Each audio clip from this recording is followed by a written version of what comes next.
આમ આદમી પાર્ટીના ધારાસભ્ય ચૈતર વસાવા કે જેમને ન્યાય અપાવવા માટે હવે આમ આદમી પાર્ટી પણ લડી લેવાના મૂડમાં છે। અત્યાર સુધી આદિવાસી સમાજ લડતો હતો, હવે આમ આદમી પાર્ટીના નેતાઓ દેડિયાપાડામાં જઈ અને ક્યાંક લડવાના મૂડમાં દેખાઈ રહ્યા છે, કારણ કે હવે તેમણે એક નવો કાર્યક્રમ જાહેર કર્યો છે અને આ કાર્યક્રમ વતી તેઓ રાષ્ટ્રપતિથી લઈ અને હવે અલગ અલગ જગ્યા ઉપર આવેદનપત્ર પણ તેઓ આપવાની તૈયારીમાં દેખાઈ રહ્યા છે।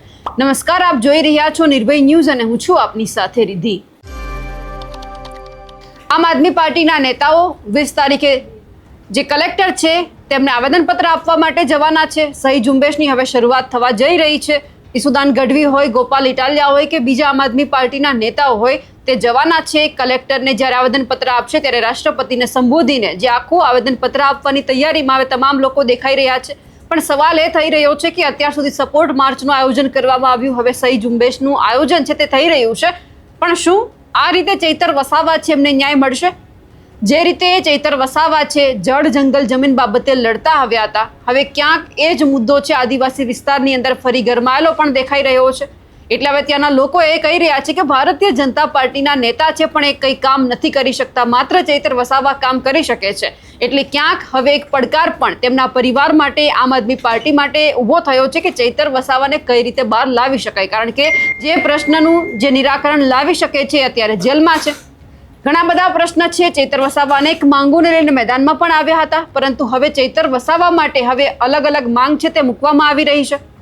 સૌથી પહેલા તો જે હવે 20 તારીખે સહી ઝુંબેશનું આયોજન કરવામાં આવ્યું છે આમ આદમી પાર્ટી દ્વારા, તે બાબતે હવે આમ આદમી પાર્ટીના નેતા નિરંજન વસાવા શું કહી રહ્યા છે તે પણ સાંભળી લઈએ।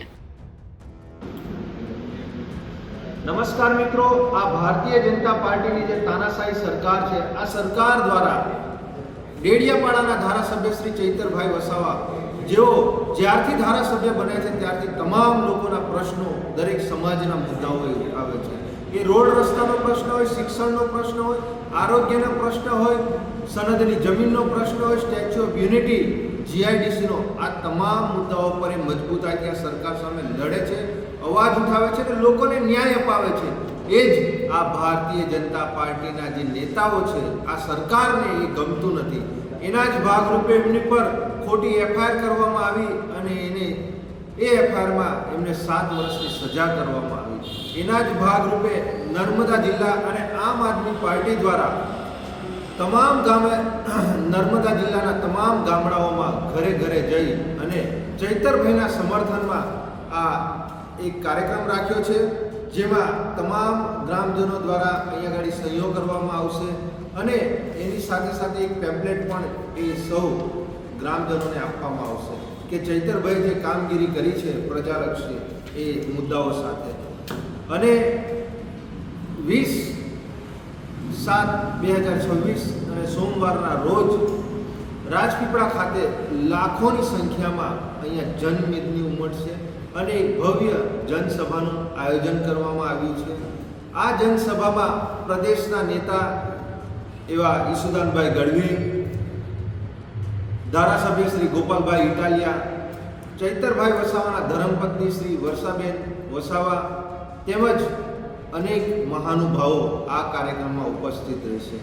અને એ જનસભાનો કાર્યક્રમ પૂર્ણ કર્યા બાદ કલેક્ટર ઓફિસ નર્મદા ખાતે આવેદનપત્ર આપવામાં આવશે, જેમાં લાખોની સંખ્યામાં જે લોકોએ ચૈતરભાઈના સમર્થનમાં સહીઓ કરી છે એ લોકો અહીં કલેક્ટર સાહેબશ્રીને આવેદન આપશે, જેમાં રાષ્ટ્રપતિ, રાજ્યપાલ અને મુખ્યમંત્રીને સંબોધીને કે ચૈતરભાઈ પર જે ખોટી એફઆઈઆરો, ખોટા કેસો કરી એમને ફસાવવામાં આવે છે, એમનો અવાજ દબાવવામાં આવ્યો છે, એમને વહેલામાં વહેલી તકે ન્યાય મળે અને પ્રજા સમક્ષ ફરી એ આવે, એના માટે આ ખૂબ મોટો કાર્યક્રમ અહીંયા થવા જઈ રહ્યો છે। તો આપ સૌ આગેવાનશ્રીઓ આ કાર્યક્રમમાં જોડાઓ, આ ઝુંબેશમાં જોડાઓ અને ચૈતરભાઈના સમર્થનમાં લાખોની સંખ્યામાં તમામ નર્મદા જિલ્લાના તમામ સમાજના લોકો આ સહયોગ કરી જન સમર્થનમાં ભાગ લો એવી આપ